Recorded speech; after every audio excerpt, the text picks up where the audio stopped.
étude quotidienne des Écritures au travers de l'école du sabbat.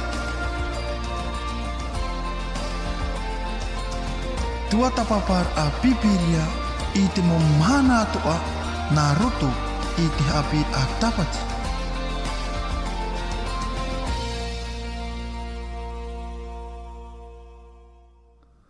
Eh bien, chers amis auditeurs et auditrices de la radio La Voix de l'Espérance, bien, nous sommes heureux cet après-midi de vous accueillir sur ce plateau à notre rendez-vous hebdomadaire.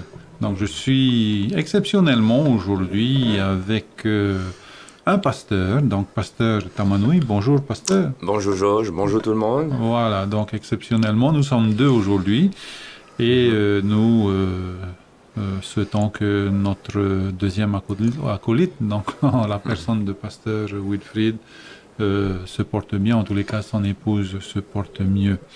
Eh bien, nous saluons tous les auditeurs, les auditrices de la radio La Voix de l'Espérance. Nous saluons aussi vous qui nous suivez donc au travers des réseaux sociaux tels YouTube et Facebook. Pardon. Eh bien, nous vous souhaitons le meilleur à l'écoute de la parole de Dieu. Et si toutefois vous avez l'intention d'intervenir, parce que nous vous rappelons que c'est un direct, si vous avez l'intention d'intervenir, donc n'hésitez pas à appeler ou bien à écrire tout simplement sur les deux plateformes. Hein. Mais si vous voulez appeler, eh bien c'est le 49 45 59 60. 49 45 59 60. Eh bien cette semaine, nous avons toujours le thème principal donc, de notre étude de ce trimestre qui s'intitule s'occuper de ceux qui sont dans le besoin. Eh bien, cette semaine, la 4e, nous donc étudions cette 4e leçon. Donc, c'est la miséricorde et la justice dans les psaumes et les proverbes. Hein. Voilà, on peut en trouver ailleurs de miséricorde et de justice, mais là particulièrement dans les psaumes et les proverbes. Eh bien, les psaumes et les proverbes, eh bien, sont deux livres particulièrement adaptés aux difficultés que vivent eh bien, les fidèles, comme les croyants, comme les non-croyants, et au travers donc des épreuves de l'existence, des moments de joie, de peine. Eh bien, les deux livres offrent un aperçu de la vision de Dieu pour la société et sa préoccupation particulière concernant les pauvres et les opprimés.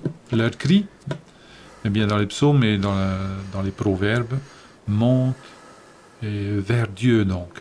Et Dieu prend soin de chacun d'eux. Alors que ce soit maintenant ou plus tard, en tous les cas, Dieu leur rendra justice. Eh bien, je vous invite après cette introduction, donc, à prier, et c'est moi-même qui priera. Inclinons-nous pour ceux qui le peuvent. Eh bien, Seigneur notre Dieu, nous voulons te remercier pour cet instant précieux, béni que tu nous donnes afin de pouvoir eh bien, partager ta parole autour de ce thème, donc la miséricorde et la justice dans les psaumes et les proverbes. Eh bien, accorde-nous ton Esprit Saint à Pasteur Tamanoui et à moi-même, et aussi à nos auditeurs et auditrices, afin que nous puissions être éclairés par ta parole, ton projet, tes projets pour chacun de nous, tes projets de vie. Et Seigneur, que tu puisses nous assister. En Jésus, nous t'en prions. Amen.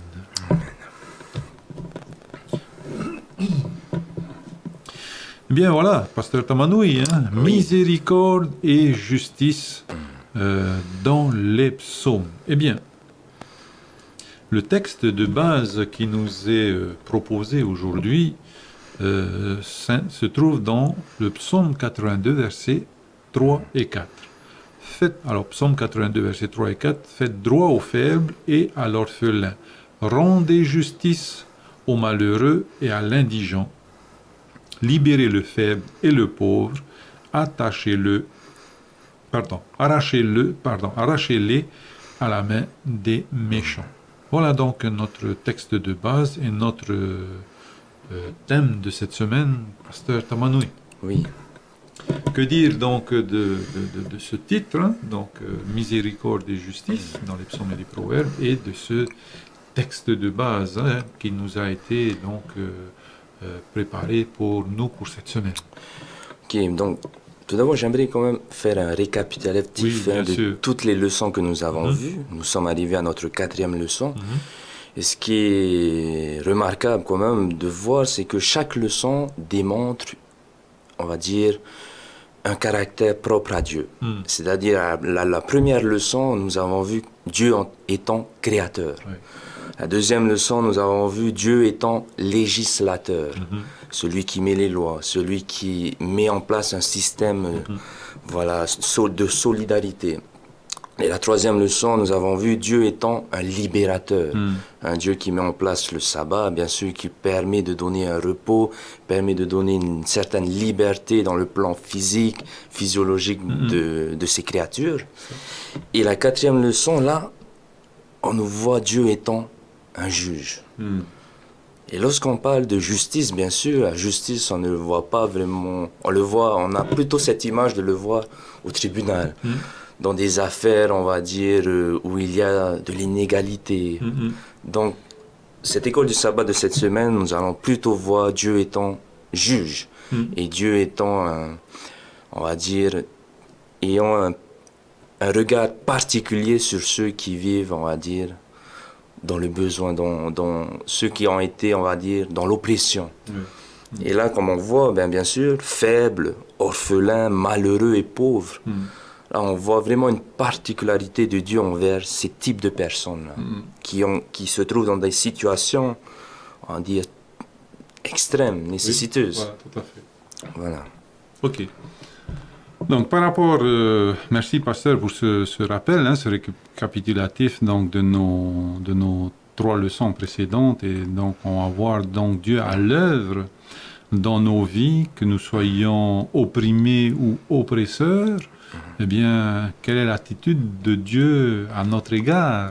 Eh bien, c'est ce que nous allons découvrir. Alors, le texte de base, pasteur, ou le titre de notre leçon de cette semaine, hein, voilà, tu as dit, donc, il fait droit aux faibles et à l'orphelin, hein, et il demande de rendre justice aux malheureux et à l'indigent. Alors, je ne peux pas oublier quand même un texte que nous avons eu peut-être là il y a deux semaines, donc qui se trouve dans le Lévitique chapitre 19. Alors verset 15, le Seigneur nous dit il faut faire justice aux pauvres, faire justice à l'orphelin, à quiconque en fait, hein, voilà, mais plus à eux parce qu'ils n'ont peut-être pas les moyens de se défendre ni les moyens de se faire entendre.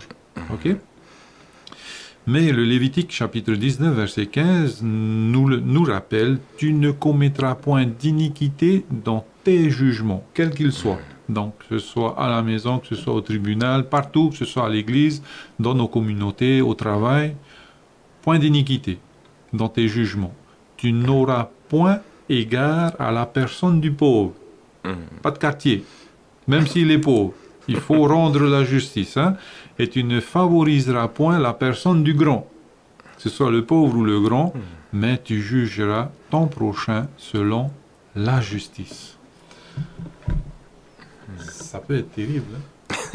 Je me souviens, enfin, je ne sais pas si vous êtes un petit peu de temps en temps sur les réseaux sociaux, mais il y a un juge d'Amérique qui fait le buzz en ce moment, en fait, qui fait des deals avec les familles, en tous les cas, des accusés. Je me souviens un petit peu de celle qui s'est garée. Bon, ce sont des petits délits, hein. Donc un mauvais stationnement, donc il me semble que c'était $500. Donc bon, la dame elle pleure, apparemment elle n'a pas les $500. Elle a de l'argent en poche, me semble que c'était $50. Eh bien, il demande à sa fille, la fille donc de la dame, de s'approcher de lui. Il dit voilà, on va faire un deal avec ta maman. En rentrant, en sortant du tribunal, elle va t'offrir un bon petit déjeuner. Alors la fille regarde sa maman, regarde le juge. J'efface l'ardoise il y aura un non-lieu, mais à une condition, qu'elle t'offre un petit déjeuner. Voilà, c'est magnifique, quoi. Hein. Ce sont des lits mineurs, des petits délits, mal garés, voilà. Et on voit la compassion du juge vers cette personne démunie. Hein? Le texte nous dit, pas de quartier, justice, avec équité. Alors, peut-être que j'ai un petit faible pour ce juge, qui est moins pour mon Dieu. Alors peut-être qu'il y a des raisons pour que le Seigneur nous demande d'appliquer la justice, hein, que ce soit pour le riche, que ce soit pour le pauvre, parce que lui-même, il est juste et équitable. Voilà. Oui. Alors, il y a deux mots quand même qui sont dans notre titre, hein, de cette semaine, miséricorde et justice. Que pouvons-nous... Est-ce que ces deux notions sont conciliables? Un côté, donc le juge là dont je viens d'évoquer, donc, hein, il a été donc miséricordieux puisqu'il a donné un non-lieu, et justice quand même quelque part. Est-ce que on s'entend bien sur les mots là? Quelle est la définition donc de ces mots peut-être? Ou bien moi alors au début en tous les cas j'ai eu du mal à concilier justice et miséricorde. Alors peut-être pas toi, pasteur. C'était le même cas. Hein. Lorsqu'une personne va mettre en place une certaine justice, comment peut-on voir dans sa justice une certaine notion de miséricorde? Voilà, tout à fait. Voilà. Je te punis, je te tape parce que tu as fait, mais je t'aime quand même. Aïe, mais ça fait mal quand même. Oui. Alors que miséricorde, c'est tout à fait le contraire. Parce que, bon, la définition de miséricorde, c'est ce sentiment par lequel la misère d'autrui touche notre cœur. C'est-à-dire que nous sommes touchés par la misère de la personne qui est en face de moi. Exactement. Et maintenant, faire justice, est-ce que cela ne vient pas à l'encontre de ce sentiment? Voilà. Alors, bon, de manière humaine, on peut voir les choses autrement comme Dieu le voit, hein, c'est-à-dire lorsque nous sommes confrontés à l'injustice, bien sûr, on réclame justice, et au risque même d'aller au-delà de la justice, c'est-à-dire de se placer sur le côté extrême, de se venger, et de perdre cette notion appelée de miséricorde face à celui qui m'a oppressé. Donc c'est vraiment de trouver un juste milieu. Et maintenant, en fait, c'est la question qu'on devait se poser, c'est comment, en fait, sur quels critères se base la justice, notre justice. Oui, tout à fait. Et bien sûr, le texte clé, le texte de notre école du sabbat se trouve dans le psaume 82. Et j'aimerais qu'on le lise ensemble, hein, du verset 1 jusqu'au verset 3. Alors, il est dit que Dieu se tient dans l'assemblée de Dieu. Il juge au milieu des dieux. Alors, attention, il y a des dieux et il y a Dieu. On va pas se mélanger le pinceau et on va continuer. On va lire. Jusqu'à quand jugerez-vous avec iniquité et aurez-vous égard à la personne des méchants? Et là, nous avons notre verset clé. Rendez justice aux faibles et à l'orphelin. Faites droit aux malheureux et aux pauvres. Et faites droit aux malheureux et aux pauvres. Voilà. Donc, dans le verset 1 et dans le verset 2, on voit que le psalmiste, Asaph, nous donne en fait une image où Dieu se tient, se place en fait dans une assemblée, c'est-à-dire Dieu étant le juge et en l'autorité. Il est sur son trône là. Voilà. Mais il est également en train de parler ou de juger au milieu des dieux. Alors, des dieux, dans la langue hébraïque, c'est plutôt une connotation sur les représentants, c'est-à-dire des personnes qui représentent Dieu, c'est-à-dire des chefs. Et dans le peuple d'Israël, bien sûr, lorsqu'on faisait référence des dieux, on voyait plutôt les rois, les représentants du peuple d'Israël. Donc, on va dire que ces personnes ont une, on va dire, certaine position, une certaine influence, parce que ce sont des dirigeants. C'est ça. Mais maintenant, en tant que dirigeant, comment met-il en avant la justice? C'est ça. Et la question vient au verset 2. Jusqu'à quand jugerez-vous avec iniquité? Donc on revient sur la même question.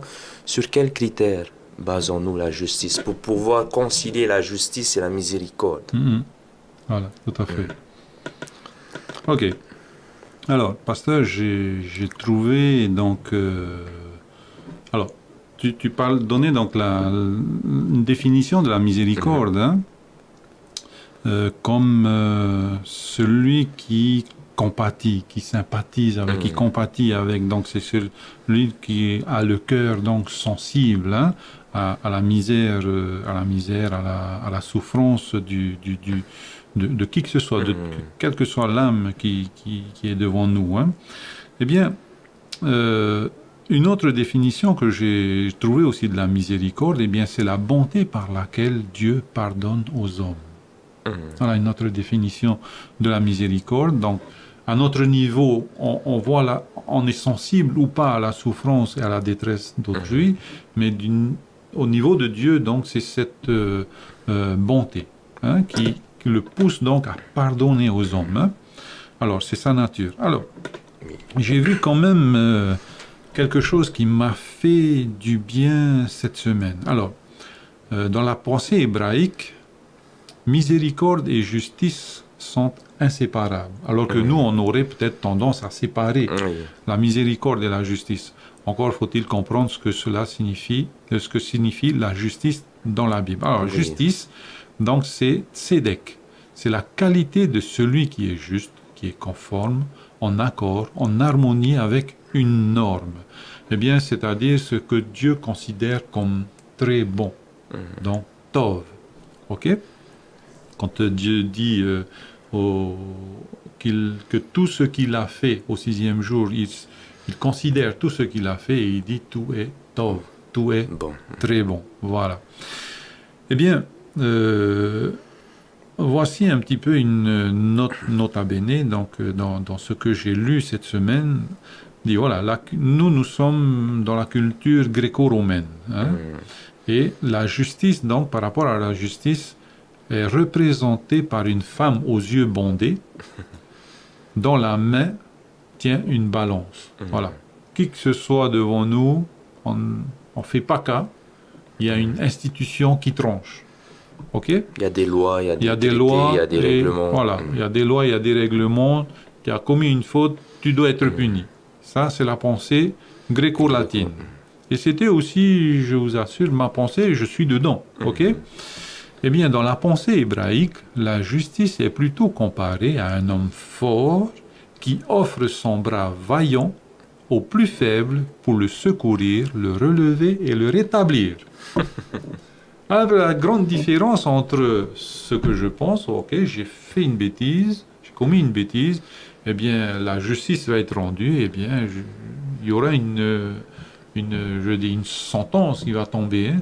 Et ça, c'est donc notre manière de penser. Mais dans la pensée hébraïque, eh bien, c'est lorsque Dieu demande justice, eh bien, il accorde son bras fort pour soutenir et rétablir. Ah, waouh! Voilà, c'est ça, en fait, c'est cette notion de restauration. C'est ça. Lorsque Dieu demande justice, Dieu demande restauration.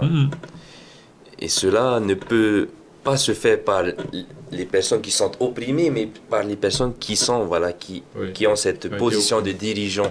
Ces personnes qui ont la capacité de pouvoir relever les autres. C'est ça.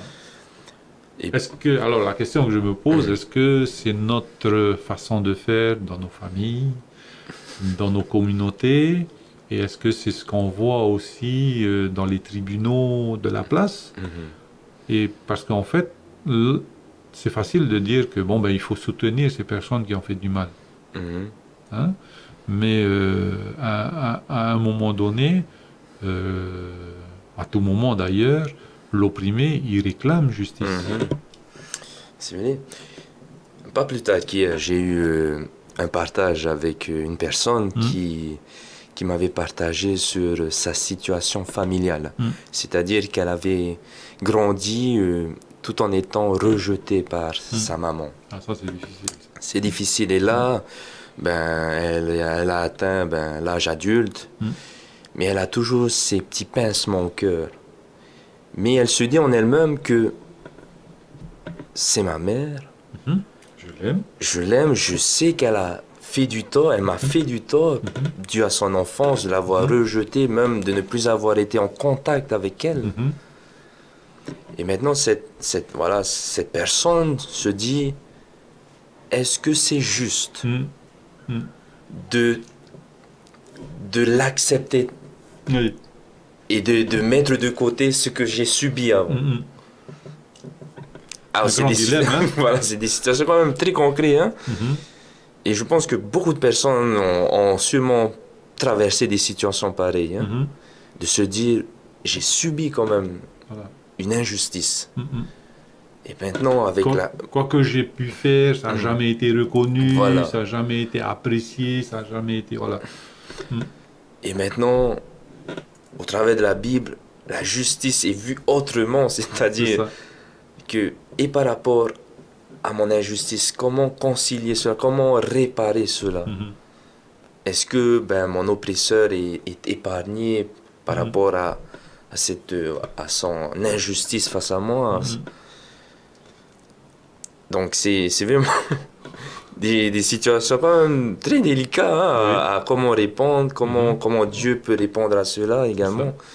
Mais ce que j'aime avoir, c'est que la miséricorde et la justice, non simplement voilà, ça découle de Dieu, mais ça se découle dans un cheminement avec Dieu. C'est-à-dire, oui, on peut se dire que oui, je ressens en effet qu'il y a eu de l'injustice par rapport à moi, mais dans ce cheminement avec Dieu, Dieu m'apprend à voir autrement, Dieu m'apprend à mettre de côté toutes ces situations, non pour me dire que, mais c'est simplement pour se dire que Dieu est mon juge. Dieu est de mon côté. Dieu ressent les choses. Dieu sait très bien dans les situations que j'ai traversées. Et Dieu comprend parfaitement ma situation. Alors ça, c'est un cheminement tous les jours. Je soupire. Parce qu'en fait, on a tous, quelque part... Parfois, peut-être, on est mal tombé quand on est arrivé au niveau des naissances. Hein. C'est le petit dernier, ou bien le deuxième, ou même celui qui n'a pas été voulu, désiré. Donc, on a certainement vécu, mais on a beaucoup aussi entendu parler de ces situations. Et la grande question pour nous cet après-midi, hein, c'est pour vous comme pour nous, c'est comment faire d'abord pour que nous ne soyons pas injustes vis-à-vis de nos enfants? Comment prendre le temps de considérer chaque besoin de nos enfants? Parce que c'est aussi ça, parce qu'on revient du travail peut-être fatigué, peut-être énervé, peut-être éreinté, et on se dit, je vais faire péter un petit peu la soupape, je vais faire du sport, je regarde la télé, je suis sur mes écrans, et alors que les enfants grandissent jour après jour, et on ne voit pas grandir, on ne les considère pas, chacun d'eux en tous les cas, avec leurs besoins particuliers. Alors que, quoi qu'il arrive, on doit être des papas et des mamans champions. Hein. C'est ça, c'est vrai. Voilà. Par exemple, dans le cas de la famille, les enfants vont voir cette notion de justice chez les parents. Ils vont pas voir, ils auront une autre notion de justice lorsqu'ils regarderont la police, lorsqu'ils regarderont les tribunaux. Mais un enfant comprendra la notion de justice au travers des parents. Et maintenant, en tant que parents, quelle notion de justice nous leur donnons? Et maintenant, ça c'est plutôt voilà, dans une situation familiale. Mais après, voilà, à grande échelle, grande globale, dans une société, bien sûr, on fait face à beaucoup d'injustices aussi. Mais comment pallier à toutes ces situations d'injustice? Et c'est pour cela que l'école du sabbat nous invite à voir et à explorer les psaumes. Oui. Parce que les psaumes sont des expressions des personnes, des fidèles qui ont traversé des situations pareilles. Et nous remarquons en effet dans les psaumes qu'il y a des sentiments quand même très forts, des sentiments de colère. Juge, oh Dieu, considère ma situation, détruis le méchant. On voit vraiment que les psaumes nous emmènent dans des cas similaires à nous. Et de voir en effet que, en tant que chrétien, l'injustice sera toujours là. Mais la vie chrétienne nous emmène à voir au-delà de cette injustice, de se dire, oui, qu'il y a un cheminement, qu'il y aura toujours de l'injustice, mais de se dire que Dieu aura le dernier mot. Pendant que tu parles, pasteur, je pensais à une discussion que j'ai eue avec un ami qui me disait, j'étais un petit peu, pas surpris, mais ça m'était jamais venu à l'esprit. Il me disait, bon ben, waouh, j'ai, qu'on appelle, les évangiles, hein, lorsqu'on prêche sur les évangiles, lorsqu'on lit les évangiles, waouh, je ne me reconnais pas parce que ce sont des saints. Hein? Les apôtres, ce sont des saints et je ne me reconnais pas. Par contre, lorsque je lis les psaumes, là je me reconnais. J'entends ma colère, j'entends ma joie, j'entends ma tristesse dans ces textes-là. Et c'est ce que peut-être on devrait donc donner un encouragement à nos auditeurs, nos familles, nos enfants, d'aller dans les psaumes et d'aller découvrir justement ces personnes qui ont écrit, qu'ils soient rois, qu'ils soient chanteurs, qu'ils soient comment on appelle ça, chantres, voilà, qu'ils soient chantres, eh bien, ils ont exprimé ce que leur cœur a un moment T, donc voilà, c'était exprimé, donc, hein, que ce soit la souffrance, que ce soit la joie, que ce soit la misère, que ce soit qu'on appelle la bonne faveur, l'écoute ou pas, hein, donc de ces juges-là. Exact. Alors, je te propose, pasteur, d'avancer un petit peu et d'aller regarder un petit peu du côté du psaume chapitre 9.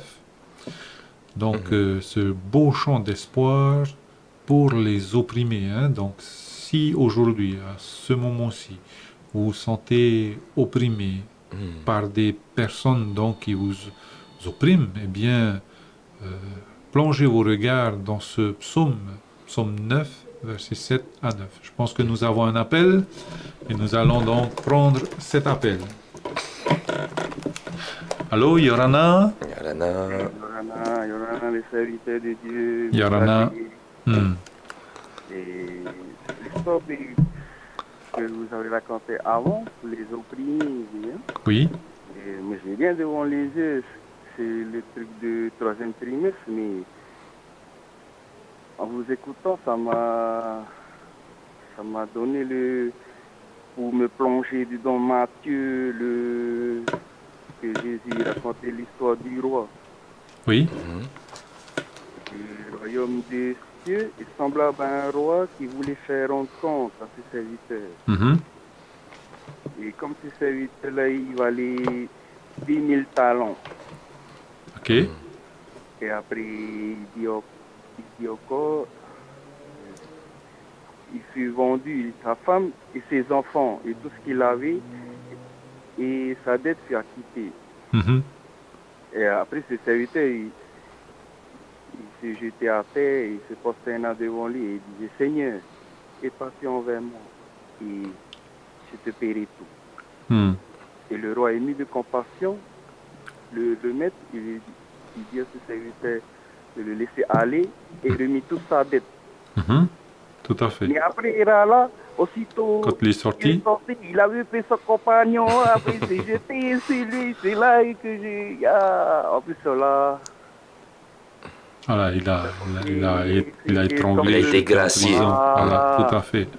Alors que lui, il s'est fait acquitter de lui. Alors que quand il a vu son collègue qui lui doit aussi de l'argent, il s'est jeté à son tour, hey, paye-moi ce que tu me dois. Mais après, là, on a rendu Il n'y a compte aucune après. compassion. Hein. Voilà, après le maître, il est venu le voir. Hein, les serviteurs ont raconté au maître que le serviteur que tu l'as laissé, là, c'est un méchant serviteur.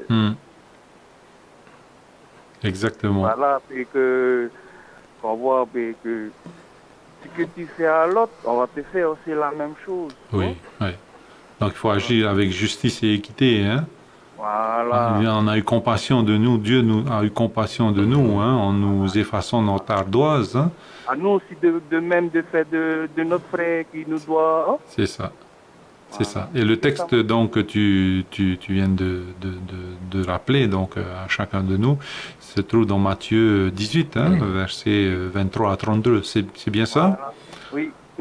Eh bien, merci beaucoup, Kapaï, d'avoir rappelé.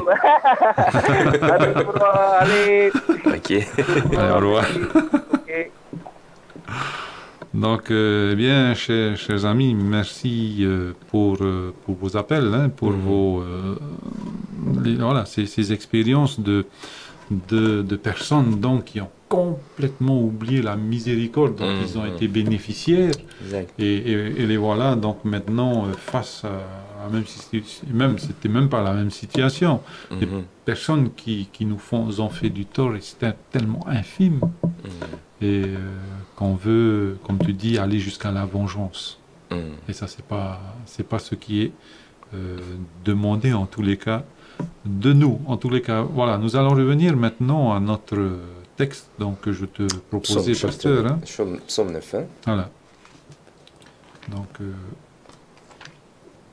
psaume 9, on peut lire à partir du verset 1er, mais le verset 7 à 9 nous dit « L'Éternel règne à jamais, il a dressé son trône pour le jugement. » Voilà, on est en plein dans le jugement.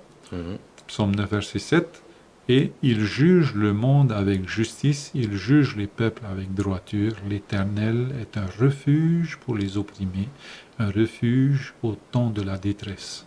Voilà, donc c'est vrai, l'Éternel juge les nations. Alors, la question c'est à quel moment l'Éternel délivre l'opprimé? Est-ce que c'est un de ces jours là-bas, ou bien il peut le faire maintenant aussi?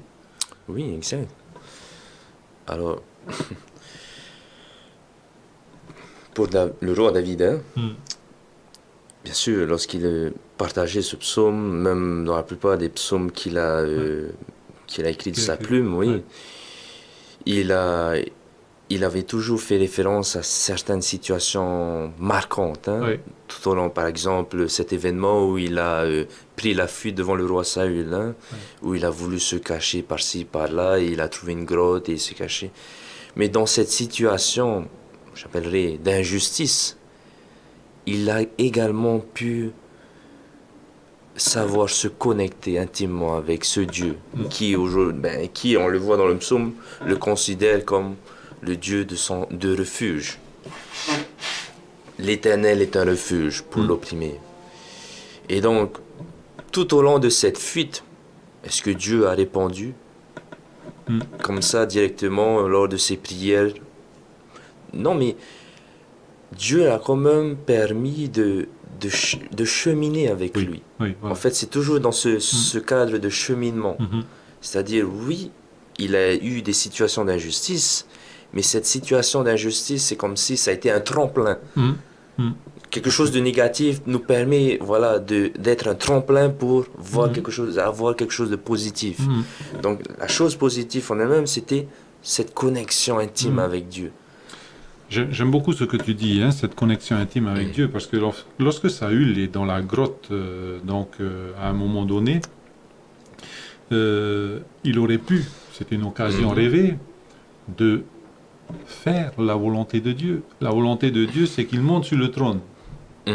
Ok? Donc il aurait pu dire, ben maintenant, ben, Seigneur, c'est l'occasion rêvée que tu me donnes de me faire justice. Mais il est tellement connecté à Dieu qu'il sait que le meurtre n'est pas une solution. Exact. Parce que c'est un meurtre. Ce n'est pas une solution. Même si plus tard il va commettre un meurtre, donc cette connexion-là avec Dieu dit, non, c'est pas mon Dieu. Mon Dieu, il demande la justice, donc il va me soutenir, il va m'accompagner, ce bras fort, mais c'est lui qui me fera justice. Je ne me ferai pas justice. Voilà. C'est ça, à ne pas tomber, en fait, d'être après soi-même injuste. Tout à fait. C'est ça. Tout à fait. Et on voit en effet dans cet épisode où David pouvait, parfaitement faire la volonté de Dieu, là, de se dire, maintenant je suis roi, voilà, seul. Mais il s'est mis, voilà, tellement connecté avec Dieu qu'il s'est dit, non, c'est Dieu qui fera lui-même justice. Dieu lui-même fera justice. Voilà. Donc la question, donc, par rapport au verset 7, quel genre de jugement donne Dieu? Bien, c'est un jugement avec... Dieu va juger avec droiture, avec justice. Donc, voilà, parce que Dieu est juste. Donc, on le voit au verset 8, il juge le monde avec justice et avec droiture. Voilà, la réponse est là. Donc, il y a aujourd'hui la bataille du genre, du genre humain, donc du genre en tous les cas, et c'est un monde un petit peu délicat et on fait attention à où on met les pieds. Bien aux États-Unis, un pâtissier de renom, donc c'est un artiste donc, et il a refusé catégoriquement sur la base de sa foi de décorer un gâteau, de faire un gâteau pour un couple homosexuel. Voilà. Donc, suite à ça, quand le couple donc a su les raisons de son refus, eh bien, ils l'ont poursuivi en justice. Voilà, donc poursuivi en justice pour discrimination, voilà. Et il a été condamné à fermer une partie de sa pâtisserie.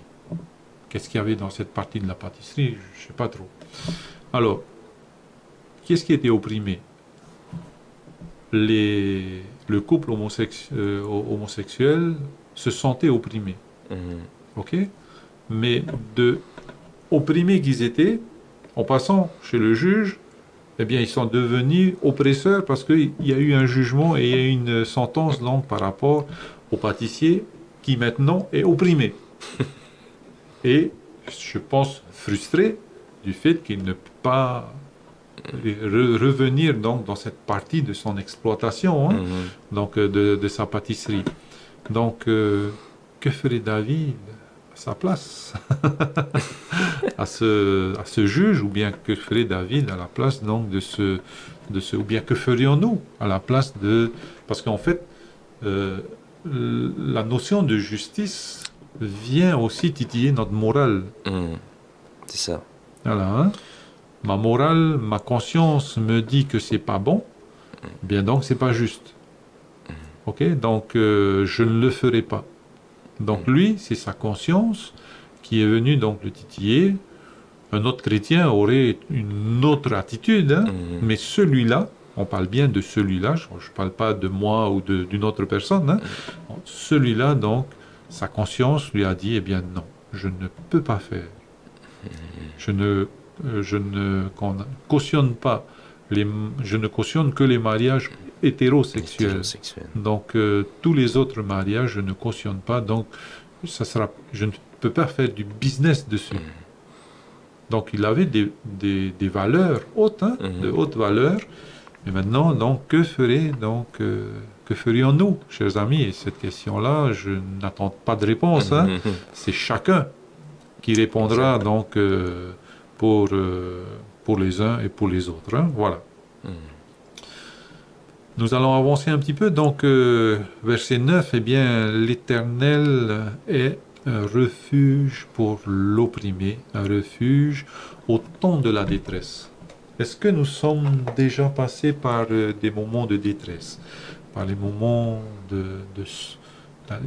tiens, le psaume 23, la vallée de l'ombre de la mort, hein? Et dire, je ne crains aucun mal. C'est merveilleux, hein, de se savoir soutenu, de se savoir accompagné. Voilà. Pasteur, est-ce que tu aurais autre chose à rajouter donc par rapport à l'oppression donc des méchants ou bien l'oppression du juste?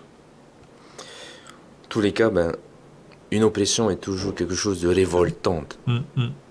C'est-à-dire qu'il y aura non seulement un sentiment d'injustice, mais il y a également des conséquences qui viendront après. C'est-à-dire, lorsque je ressens une oppression, je peux en effet pardonner, mais la blessure restera toujours. Donc, je vais toujours dans ce cadre de cheminement, bien sûr. Et la question, là, par rapport à l'histoire que tu nous as partagée sur, voilà, ce pâtissier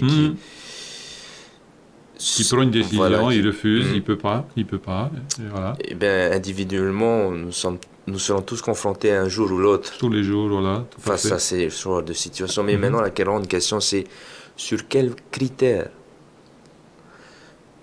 sur quels critères est fondée ma notion de justice? Bien sûr, nous avons tous une morale, nous avons tous une conscience, mais sur quoi est-il basé? Ça. Et pour eux également qui ont été oppressés, hein, c'est... je dis même, il y a eu également, par exemple, il y a eu une loi et un traité qui a été fait en mois de mai, bien sûr, par exemple, sur le mariage homosexuel, qui a été accepté, qui a été approuvé, que voilà, maintenant c'est un traité, tout le monde peut l'appliquer. C'est une bonne comment pourrait-on voir cela? Est-ce une bonne chose du fait que nous ne les rejetons pas, ces personnes qui sont... Parce que certains disent que c'est une bonne chose parce que on les considère en même temps. Ce sont des personnes à part entière. C'est une personne à part entière. C'est-à-dire que ce sont des personnes qui, bien sûr, avant étaient très rejetées, mal vues par la société. Hein. On ne va pas aller jusqu'au bout du fait que même un homosexuel, parfois, ce n'est pas quelque chose qu'il a voulu. Parfois, c'est en naissance, c'est-à-dire il y a cette tendance, c'est au niveau des génétiques, c'est une maladie génétique, voilà.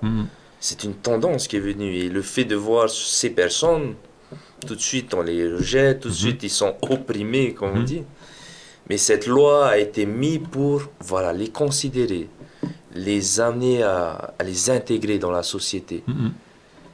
Mais d'un autre côté, cela vient mettre quand même quelques problème, c'est-à-dire au niveau maintenant des confessions religieuses. C'est-à-dire la loi, oui, bien sûr, on considère ces personnes, mais avons-nous considéré les confessions religieuses qui ont certains principes d'éthique, principes basés sur la Bible. Donc, la justice sociale est vraiment... Donc, on est un peu en conflit avec cette décision du Conseil, cette décision de justice qui a été prise, je pense, à l'Assemblée. Donc, voilà. Donc, certains chrétiens peuvent avoir des difficultés par rapport à cette loi. Et ne peuvent pas cautionner, voilà, comme le pâtissier. Alors, comment concilier Comment, lorsque nous, pour ces communautés-là, en tous les cas, lorsque nous voyons donc arriver bras dessus, bras dessous, deux dames, ou bien deux jeunes filles, ou bien deux jeunes gens, ou deux hommes, bras dessus, bras dessous, comment concilier ce que la parole de l'Éternel dit, donc vous ne ferez pas homme pour homme avec homme et femme avec femme, ce que font homme avec femme. Hein? Alors, comment concilier cette parole-là et comment concilier avec Dieu est amour? C'est ça. C'est là le plus grand dilemme. En tous les cas, c'est pas trop notre propos d'aujourd'hui, mais voilà, c'est le grand dilemme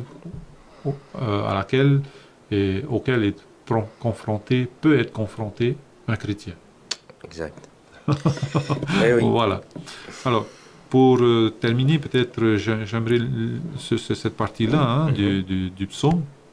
Eh bien, j'aimerais lire ce que Lewis C.S., donc nous n'avons pas son prénom, dans Reflection on the Psalms. Eh bien, voici ce qu'il dit.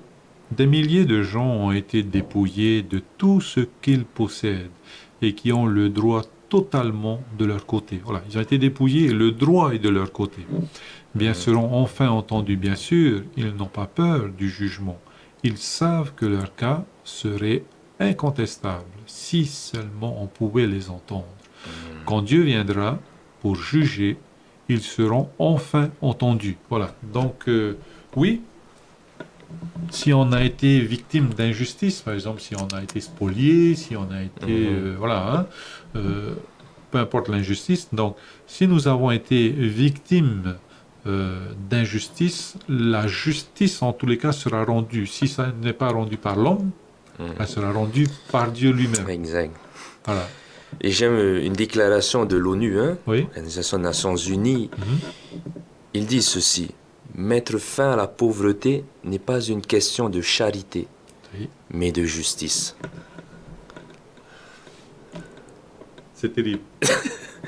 C'est-à-dire que ils ont évalué les faits, ils ont analysé que dans certains pays, comme soi-disant politiquement parlant, on dit peu développés, ils disent que ces pays-là, pourquoi ils vivent ainsi, c'est parce que d'autres se sont enrichis. Voilà.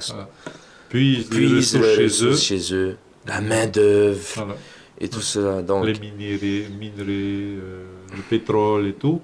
Oui. Mais il n'y a pas de retour. Et puis ils disent que 700 millions de personnes vivent sous le seuil de pauvreté. Ce qui veut dire que il y a des personnes qui ont une assiette par jour et cette assiette équivaut pour eux 2 jours de revenus. Et tout cela vient avec ce système d'injustice sociale. Donc, ça m'interpelle ce que tu dis, parce qu'en fait, dans les leçons précédentes, nous avons vu un peu le système de solidarité sociale que le Seigneur a voulu mettre en place. Et donc, nous rendons la dîme qui appartient à Dieu, mais le juif de l'époque de l'Ancien Testament, en tous les cas, eh bien, il rendait non seulement la dîme, mais il rendait presque presque 35 à 40% de son revenu pour, donc, il y a 30 à 35% donc, qui sont pour soutenir le pauvre et l'orphelin. Ok? Donc, quand tu parles de 700 millions, nous sommes 7 milliards, ce sont les 10% qui ne mangent pas. Alors que si nous dégageons cette somme, toutes les familles du monde dégageant juste cette somme de 10% de nos revenus, eh bien, on peut venir en aide à ces personnes. Ce que Dieu a mis en place, tu vois, oui. Voilà, on peut le faire aujourd'hui. Ce que j'aime bien, c'est que Dieu a déjà dit. Oui. La Bible en a déjà dit. Voilà. Et aujourd'hui, on a voulu faire autrement. Tout à fait. Et voilà les conséquences. Bon, ici en Polynésie, quand même, nous avons quand même un certain système de solidarité. Heureusement. Heureusement. D'autres pays n'ont pas ces moyens, ces avantages que nous avons, nous, en tant que Polynésiens. Mais quel qu'il en soit, nous faisons toujours face à certaines inégalités d'injustice sociale. Et ça, comme on dit, parfois il y a des gens qui n'arrivent pas à être entendus. Oui, c'est ça. Et c'est ça qui est terrible. devrons-nous aller crier au tribunal? Non. Mais ce que la Bible nous dit, Dieu entend. Et Dieu fera justice lui-même. Si toutefois, on ne leur rendra pas justice. Ok, donc un autre psaume nous est proposé, c'est le psaume chapitre 9. Non, on l'a déjà lu. Non, 82. Oui, 82, voilà, pardon. Alors, le psaume 82, on va y aller. On était donc jugé avec justice. Mon psaume 82, je ne le retrouve plus. Pasteur, est-ce que tu peux m'aider? Psaume 82, hein? Oui, s'il te plaît.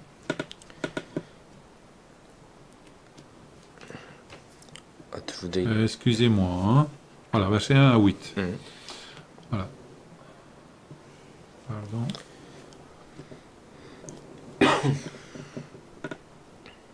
« 82, on y est presque.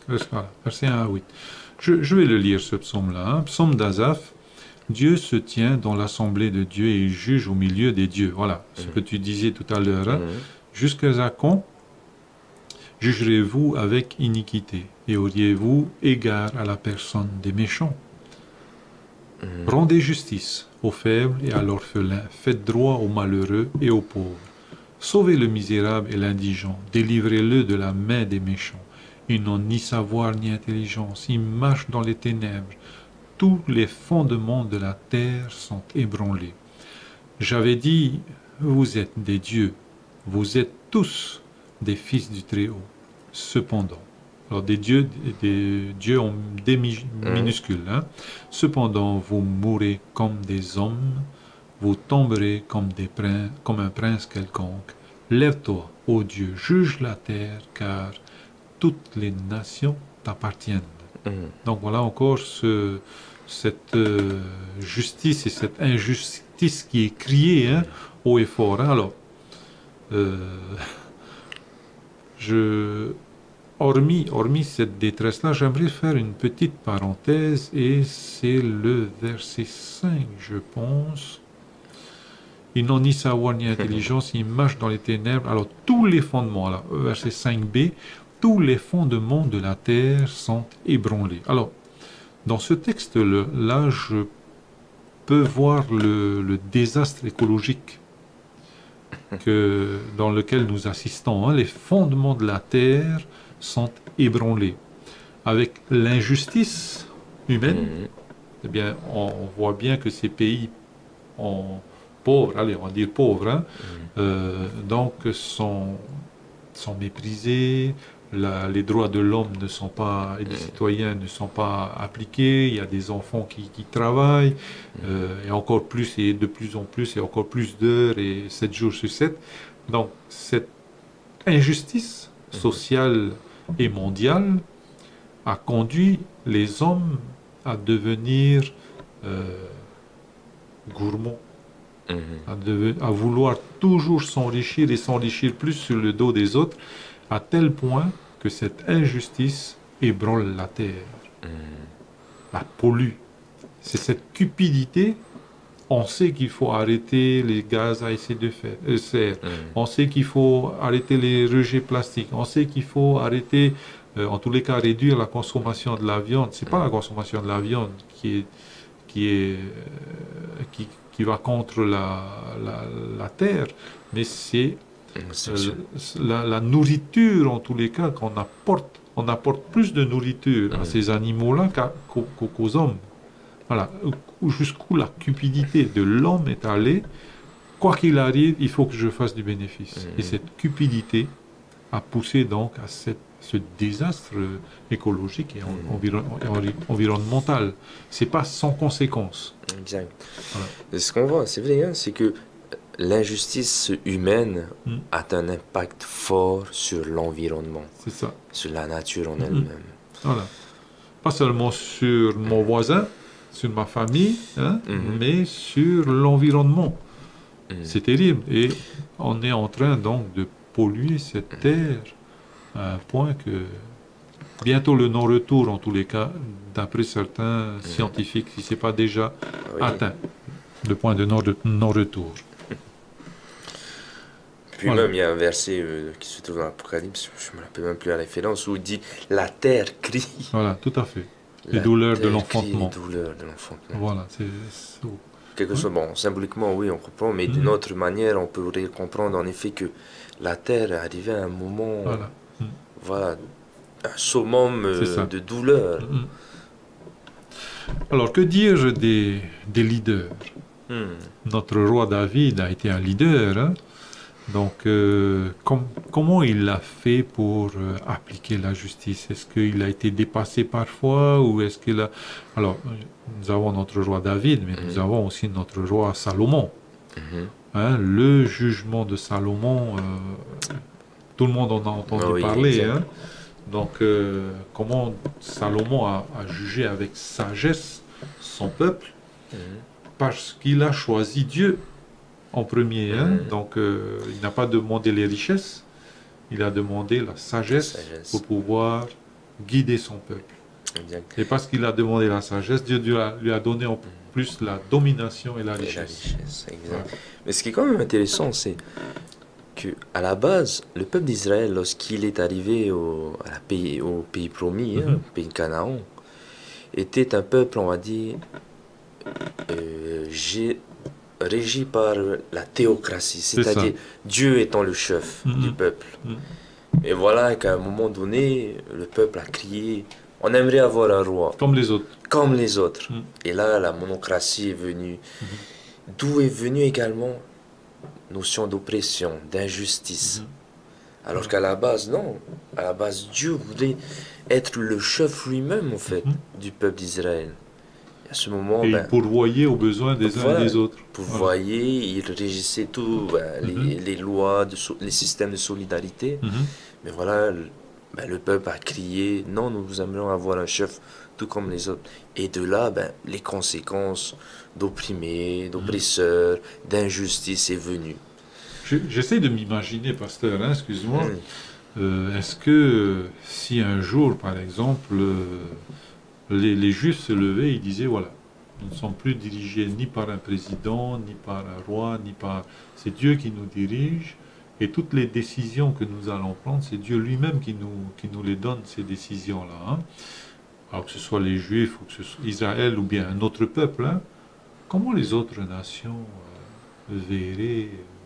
Alors qu'est-ce qui se passe là? Ça a devenu fou.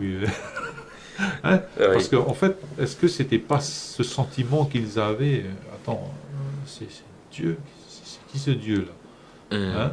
Donc, est-ce que c'était pas un petit peu de hantise?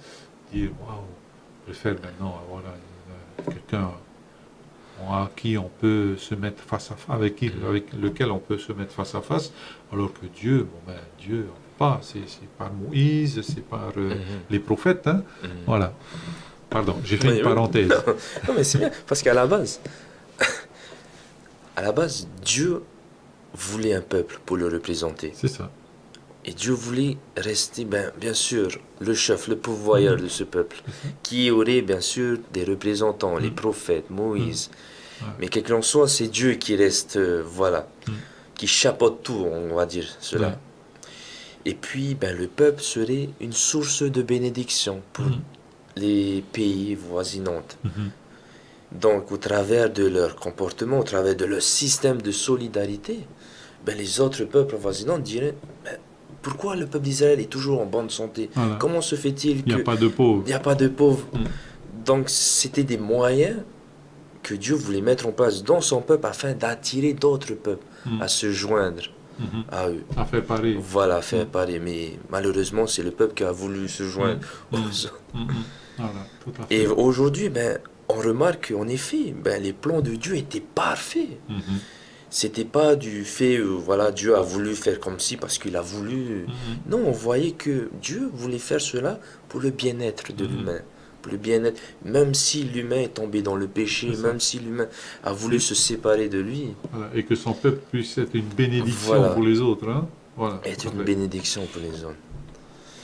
Alors, par rapport à ces leaders, hein, j'aime beaucoup le psaume 101. Verset 1 à 8, donc, Et là, ce sont des vœux pieux. Le psaume de David, hein, je lirai, je vais lire pour nous. Hein. Je chanterai la bonté je chanterai la bonté et la justice. C'est à toi, Éternel, que je chanterai. Je prendrai garde à la voie droite. Quand viendras-tu à moi? Je marcherai dans l'intégrité, quel vœu pieux hein, de mon cœur, au milieu de ma maison. Je ne mettrai rien de mauvais devant mes yeux. Je hais la conduite des pécheurs. Elle ne s'attachera point à moi. Le cœur pervers s'éloignera de moi. Je ne veux pas connaître le méchant. Celui qui calomnie en secret son prochain, je l'anéantirai. Celui qui a des regards hautains et un cœur enflé, je ne le supporterai pas. J'aurai les yeux sur les fidèles du pays. Donc, super leader, hein, c'est un engagement qu'il prend là. Donc, j'aurai les yeux sur les fidèles du pays pour qu'ils demeurent auprès de moi. Celui qui marche dans une voie intègre sera mon serviteur. Celui qui se livre à une fraude n'habitera pas dans ma maison.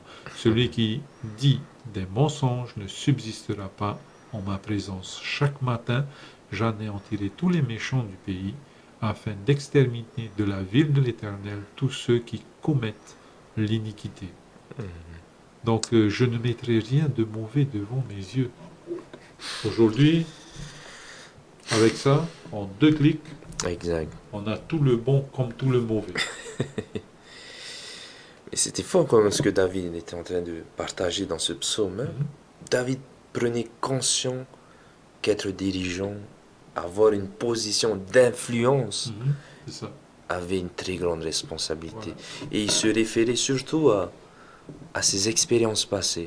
C'est-à-dire qu'il a vu des leaders, il a vu des dirigeants, mais qui, voilà, à un moment donné, ont fait des choix qui étaient mauvaises et qui ont eu des conséquences mauvaises, non seulement dans, on va dire, dans la nation, du peuple, mais aussi dans sa famille, dans sa propre famille.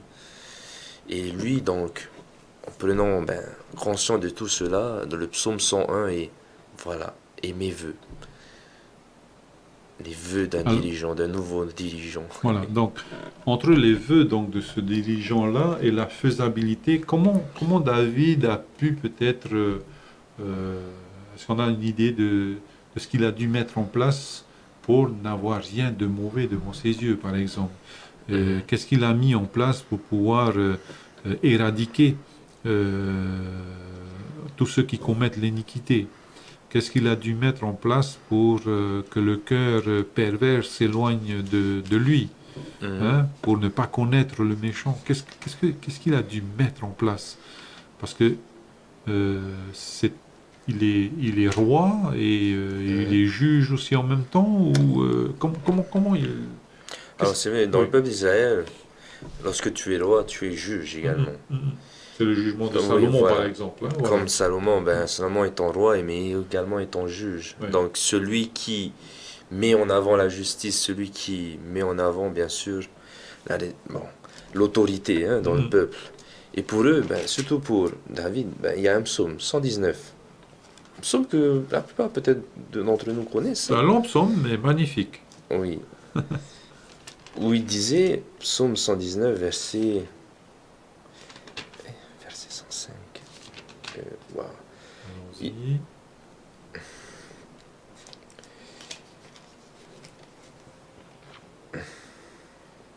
Ta parole est une lampe à mes pieds. Oui, c'est bien ça. Il y a ça, 105, où il disait, ta parole est une lampe à mes pieds, une lumière sur mon sentier. Donc, David étant dirigeant, il savait pertinemment qu'être un dirigeant de Dieu, c'est de mettre en avant, bien sûr, les principes de Dieu, la parole de Dieu. Mais il y a également un autre verset qui se trouve dans le 119, il dit...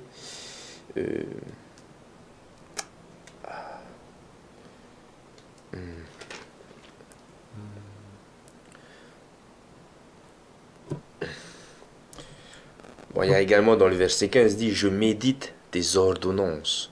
J'ai tes sentiers sous les yeux. » Voilà. Donc, David, tout en étant roi et en même temps juge, avait quand même une certaine conscience que je suis le roi de pas n'importe qui, pas n'importe quel peuple, le peuple de Dieu. Ok. Et il doit donc il doit être irréprochable. Voilà, il est proche, mais plus dans cette, je dois tout simplement faire ce que Dieu avait l'intention de faire dans son peuple, ses ordonnances, sa loi. Il y a aussi un autre verset dit, je garde ta loi dans mon cœur afin de ne pas pécher contre toi. Alors, ce David-là, ce que je voulais dire est passé. Bon, voilà. David, en tant que roi, en tant qu'être humain, est quelqu'un d'extraordinaire. Il dit qu'il faut, enfin, il veut garder la parole de Dieu dans son cœur, c'est une lumière sur son chemin. Mais il dit aussi quelque part, Seigneur, sonde mon cœur et connais mes pensées. Qui d'entre nous dit, Seigneur, viens sonder mes pensées, viens sonder mon cœur, mes intentions. Pour que Dieu dise de David, c'est mon ami, ça dit que cette connaissance, ce lien entre les deux sont forts. Hein? Quelqu'un, j'ai pas rencontré dans la Bible quelqu'un d'autre qui dit Seigneur, viens sonder mon cœur. Et dans les prières que j'ai entendues, je n'ai pas entendu une personne dire bien Seigneur, sonde mon cœur. Et même c'est la seule personne où l'apôtre Pierre disait que Dieu voyait David comme une personne selon son cœur. C'est ça. C'est ça. Donc il y avait vraiment un lien très intime entre David et Dieu. Donc on va un petit peu avancer. Dans le psaume 146, il y a verset 7, un texte, enfin voilà, c'est le verset 7 qui m'a interpellé, voilà. Psaume 146, verset 7. Il fait droit aux opprimés, il donne du pain aux affamés, l'Éternel délivre les captifs. Voilà, on voit ce Dieu qui vient au secours de la personne qui est méprisée et il donne du pain aux affamés. Ok, merci Seigneur, je te prends à la lettre. Puisque tu donnes du pain aux affamés, eh bien moi, permets-moi de me retirer. Les bonnes actions envers ceux qui ont faim, ben, puisque tu le fais, pourquoi je le ferai? Alors, en tant que chrétien, eh bien même, oui, la Bible nous dit qu'un chrétien doit ressembler à son maître. Hein? Un disciple doit imiter le maître. Et donc de se dire, ben, Dieu donne déjà du pain, ben voilà, c'est bon, il pourvoit. Il pourvoit. Il pourvoit. Hein? Voilà. Alors, en fait, lorsque je lis ce texte-là, eh bien, je me pose la question, dans notre communauté, les adventistes, de par le monde, ici en Polynésie, combien donnent du pain? Combien d'églises donnent du pain? Je rends hommage aux églises donc, qui donnent du pain à ceux qui ont faim. Je sais que l'église adventiste de Tipperary, de Pomataïs, voilà, régulièrement, donc ils sont dans les quartiers. Mais une personne aussi, et là je voudrais aussi lui rendre hommage, c'est Père Christophe, avec tous ceux qui sont avec lui. C'est presque tous les soirs. Donc j'ai un voisin qui n'est plus voisin, qui est à la retraite aujourd'hui, et il dit, bon ben voilà, tel jour par semaine, ne vous inquiétez pas, je fournis et je cuisine. Magnifique. C'est magnifique. Je voudrais aussi rendre hommage à une famille, donc un papa, une maman et leur fille, et les enfants, ceux qui ont soutenu ce projet, qui tous les matins amenaient donc à la cathédrale un petit déjeuner. Et c'est pas que le petit déjeuner, c'est avec un repas bien fourni pour la journée, pour tenir la journée. Ils ont commencé avec 10 plats et ils sont terminés avec 120 ou 180 plats, tous les jours. Voilà. Je voudrais rendre hommage à tous ceux qui, eh bien, l'Éternel donne du pain aux affamés, eh bien, eux aussi donnent du pain. Ils imitent leur maître. Oui. Et même Dieu en a peut-être parlé au cœur de ces personnes qui vont donner ce pain. Et j'aimerais également rebondir sur ce fait que aujourd'hui, oui, même ici à Tahiti, hein, on en voit dans tous les coins de rue des personnes nécessiteuses, des personnes qui sont dans le besoin, des personnes qui même réclament un peu d'argent pour ceci, pour cela. Mais après nous... Quelle est notre attitude face à cette demande, face à ce besoin? Est-ce que nous nous arrêtons tout simplement à sympathiser, c'est-à-dire à ressentir le mal qu'il a et ça s'arrête là? Ça s'arrête là, voilà. Est-ce que nous partons dans cette démarche de compatir, c'est-à-dire non seulement je ressens le mal qu'il a, mais dû à ce mal que je reçois de lui, ben, j'aime réagir. J'aime réagir. Est-ce que nous sommes arrivés dans cet élan, dans cette initiative d'agir au lieu simplement de ressentir les choses? Mais est-ce que donner du pain va leur permettre, bien sûr, bon, pour un certain temps, est-ce qu'il n'y a pas autre chose que nous pourrons mettre en place? Amen. C'est-à-dire, déjà, ne serait-ce déjà, prenons-nous le temps de les connaître. Prenons-nous le temps de passer juste un moment avec eux, à discuter, à connaître un peu leur situation. C'est facile, moi je dis, facile de donner un petit truc, hein, mais c'est une autre... S'asseoir, écouter. Proposer peut-être certaines choses. Hein? Connaître un peu la situation dans laquelle ils se trouvent. Aller faire des démarches pour eux, pour qu'ils puissent peut-être trouver du boulot. Voilà, c'est ça en fait. Voilà. Est-ce que nous sommes prêts à non seulement donner du poisson, mais à leur proposer à prendre une canne à pêche. Voilà, avec les appâts, avec les hameçons différents, tout à fait. Et ça, bien sûr, ça va prendre du temps. Mais c'est ce que Dieu appelle à chacun d'entre nous, à vivre ce que Dieu fait déjà, c'est-à-dire nourrir ceux qui sont dans le besoin. Oui, ça c'est l'attitude, on va dire, que Dieu demande à chacun de nous en tant que chrétien. Ok. Merci beaucoup, pasteur, pour ce rappel. Hein. Donc, donner à manger, oui, mais apprendre à faire quelque chose, hein, se mettre en marche pour se prendre en charge, c'est mieux. Et là, c'est une très belle victoire. C'est une très belle victoire. Voilà.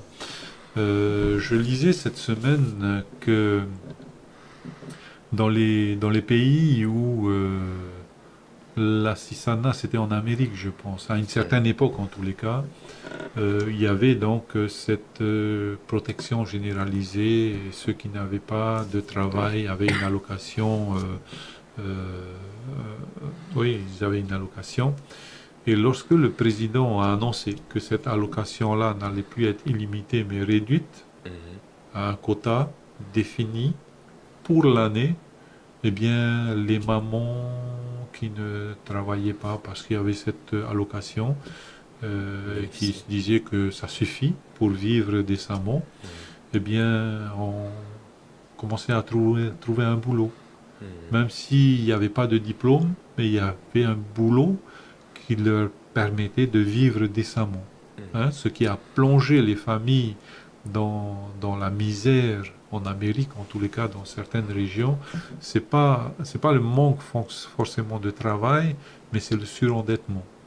Hein, on s'est donné des besoins, enfin, pas des besoins. Les besoins, il faut répondre aux besoins.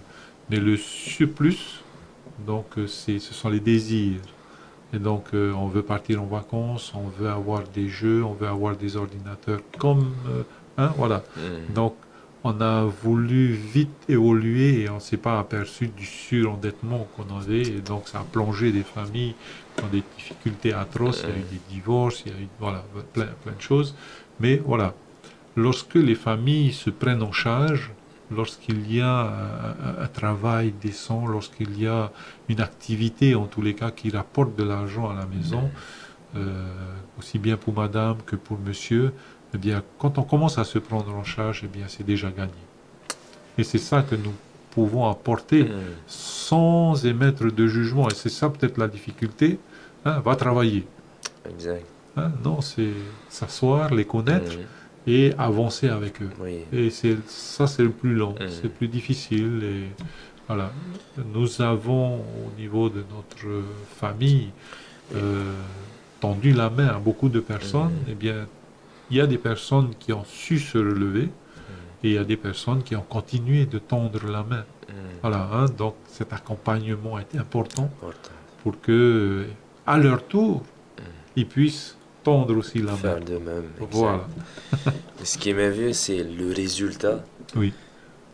C'est celui qui accompagne et qui aura plus de bonheur. C'est ça. C'est ça. Parce qu'il voit que voilà la famille qui l'a accompagné. Voilà, s'en sort. C'est ça. Et donc il y aura un grand sourire sur celui qui a accompagné. Exactement, pasteur.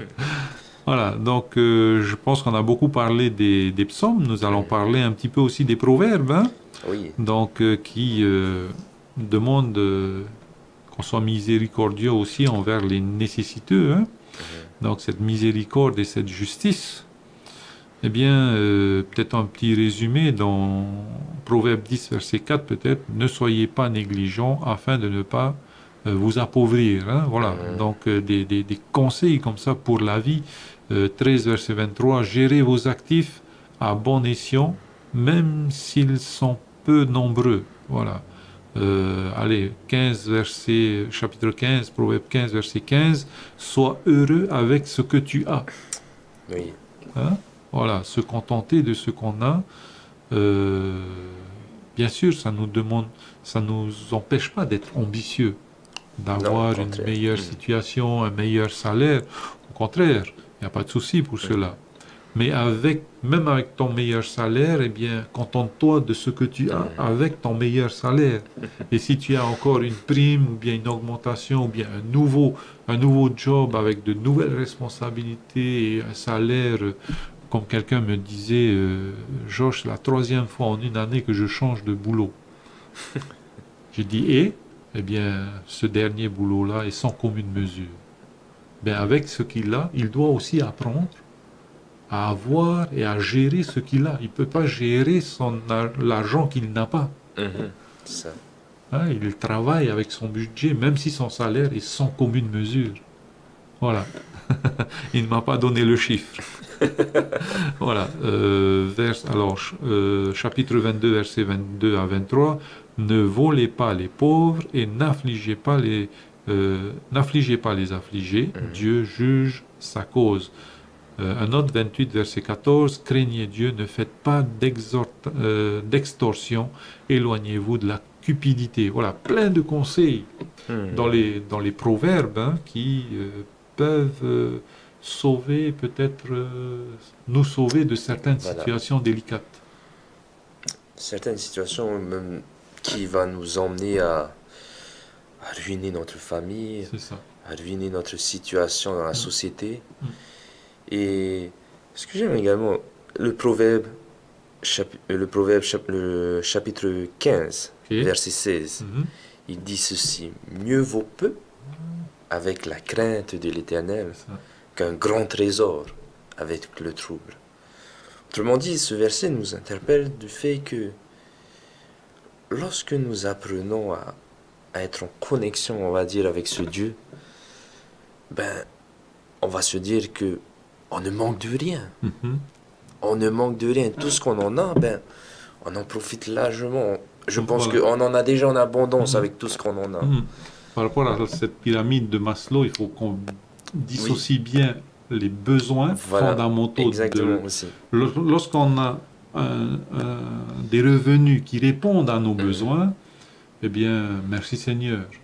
Les désirs, hein, donc c'est une autre couleur peut-être de la maison, hein, une autre couleur de la voiture, hein, voilà. Mais voilà, bien apprendre aux personnes à bien dissocier des besoins fondamentaux et les désirs. Des désirs, des envies. Voilà. Si on peut pallier aux deux, pourquoi pas. Mais voilà, la vie chrétienne en tous les cas, c'est de bien gérer son budget, de bien gérer son temps. Hein? Pas seulement ça, hein, le budget, mais son temps. parce que nous n'avons que 24 heures dans la journée. Quand la journée est passée et que, par exemple, un dépôt de dossier, c'est ce soir à minuit, bien, c'est ce soir à minuit, c'est pas à minuit 5. Le dossier est rejeté. Voilà. Bien gérer son temps aussi, hein. Donc, c'est un apprentissage. Eh bien, pasteur, nous allons un petit peu... Est-ce qu'il y a autre chose au niveau des proverbes qui t'a donc parlé plus dans cette leçon de cette semaine? En fait, lorsqu'on voit le livre de Proverbes, les Proverbes nous emmènent plutôt à avoir des conseils, à recadrer peut-être certaines choses dans notre relation au niveau familial, notre relation au niveau société, notre relation envers soi-même, c'est-à-dire la gestion du temps, tout cela. Donc les proverbes sont là pour amener un cadre, on va dire, bon, juste, afin que nous ne puissions pas tomber dans l'excès, ni tomber dans le sens où après on se dit « Ah, on est opprimé ». Or que pas vraiment, on est opprimé à cause de nos décisions. Voilà. Donc, les livres de Proverbes sont là pour donner conseil. C'est truffé de conseils. Oui, hein? Voilà. Riche en conseils. Et non seulement en conseils par rapport aux choses pratiques, mais aussi aux choses spirituelles. Tout à fait. C'est-à-dire de revoir que l'essentiel dans tout cela, et même le livre de Proverbes nous parle de la crainte de l'Éternel.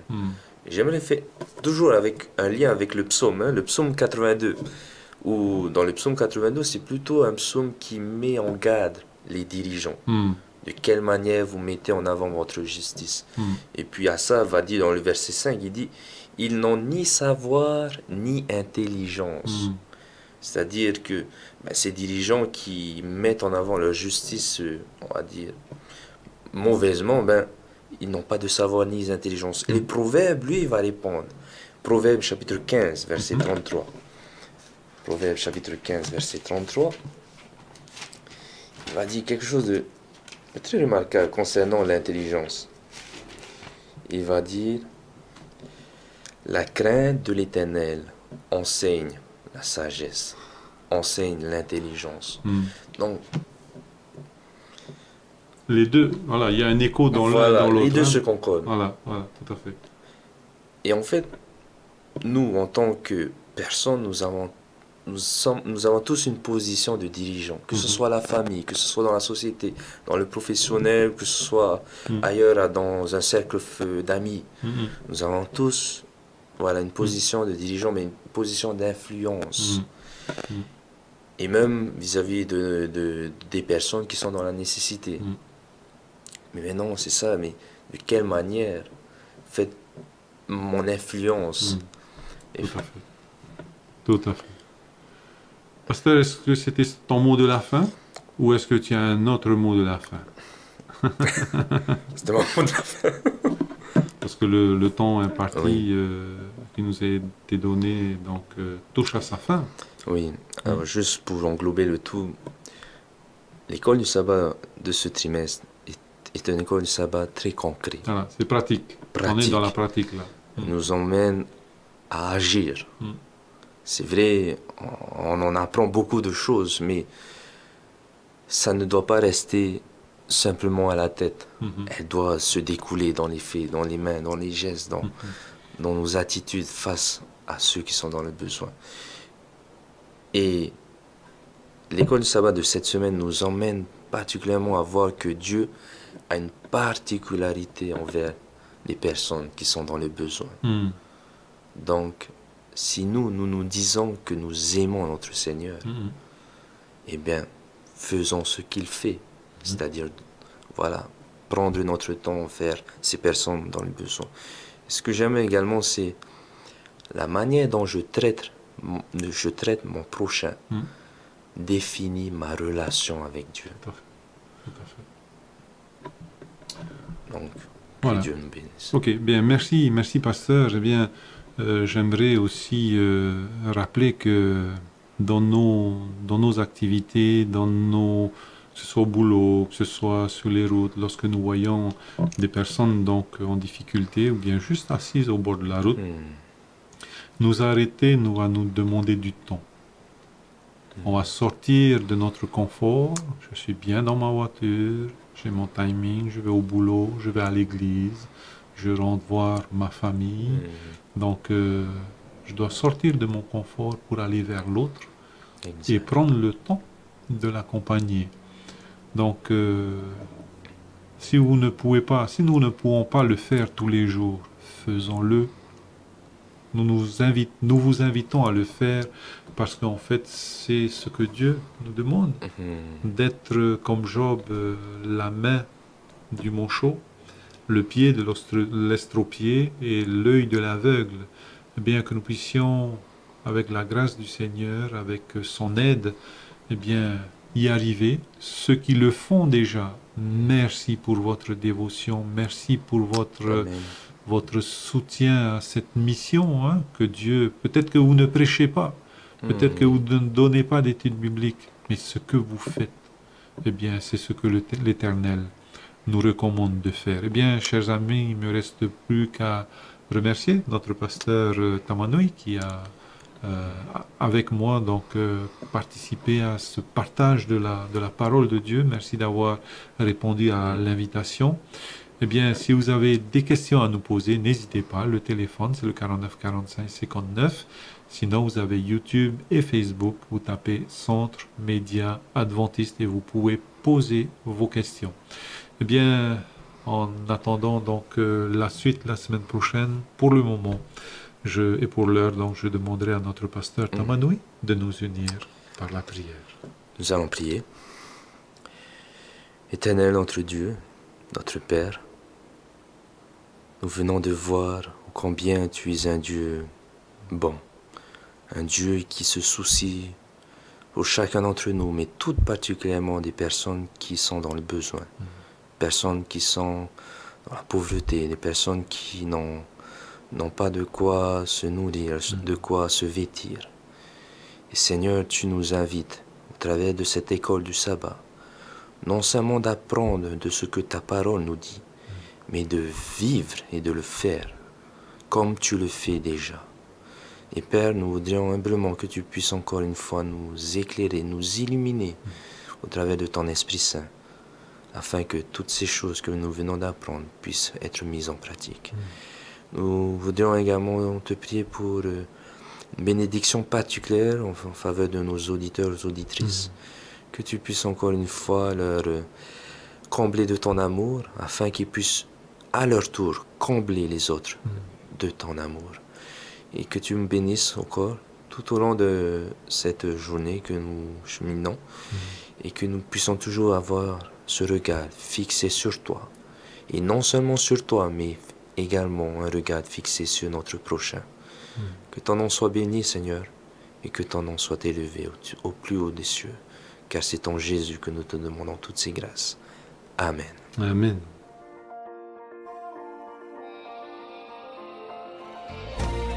Vous pouvez retrouver toutes nos émissions en version podcast sur lvdl.pf.